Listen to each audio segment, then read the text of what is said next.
Howdy, I'm Nate. Welcome to my garage workshop.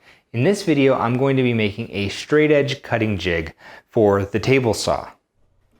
The sled of this jig is made from flat 3/4 inch plywood, which is large enough to accommodate my planned workpieces. The first step is to cut a groove into the bottom of the sled. This is easily done on the table saw with a dado stack, but can also be done with a router. The start of my groove will be 3 inches from the blade edge of the sled. This distance was chosen to best accommodate my workpieces and hold downs, while keeping metal hardware clear from the blade. The width and depth of the groove must allow the head of the hold down bolt to recess below the surface so it does not scrape along the tabletop. For hardware, I'm using 1/4 inch 20 by 3.5 inch long T-bolts. The next step is to drill a row of evenly spaced holes in the groove for the hold down bolts. I'm using dividers to mark out a 2-inch hole pattern that starts 1 inch from the edge. Alternatively, you can use a measuring stick and an awl to mark the hole locations. A 17/64 drill bit makes a nice hole for a 1/4 inch bolt. A fixed cleat will add holding power to the sled. While I place the cleat over a hole, I would suggest placing it in between holes. The cleat is attached with dowels and glue to keep additional metal out of the sled.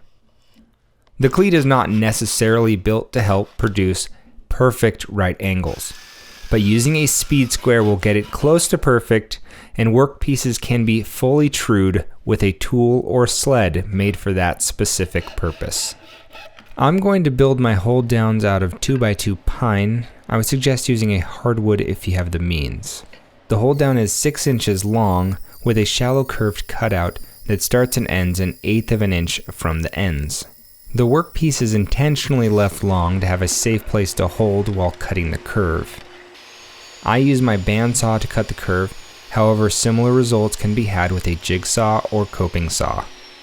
I drilled a hole through the top center of the hold down and widened the hole along its length by leaning the drill side to side. This will allow the hold down to tilt when clamping a workpiece.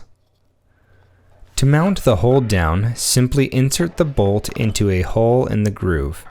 Drop on the hold down and a large washer and thread a knob or wing nut. And for all intents and purposes, this sled is done, the jig is ready to be used, and I'm going to cut a nice straight edge on this piece of wood that would otherwise not be able to go through the table saw. Why is that? Because a straight edge is required when running a piece through the table saw against the rip fence to avoid kickback and other dangerous situations. So here the sled is running through the table saw, where the sled doesn't get cut by the saw itself, but the piece that is hanging over gets cut. And now I have a perfectly straight edge here, just like you might even get on a jointer. And I'm able to run this piece through the table saw without the sled. And then I'm able to square off the ends with the miter gauge in order to make a perfectly square piece. I went ahead and added some more grooves and holes to my sled so I could add another hold down.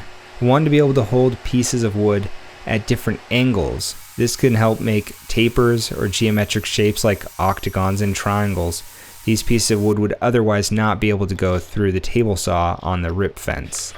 I hope you enjoyed this video. If you did, please subscribe to my channel, hit that like button, and I'll see you on the next video.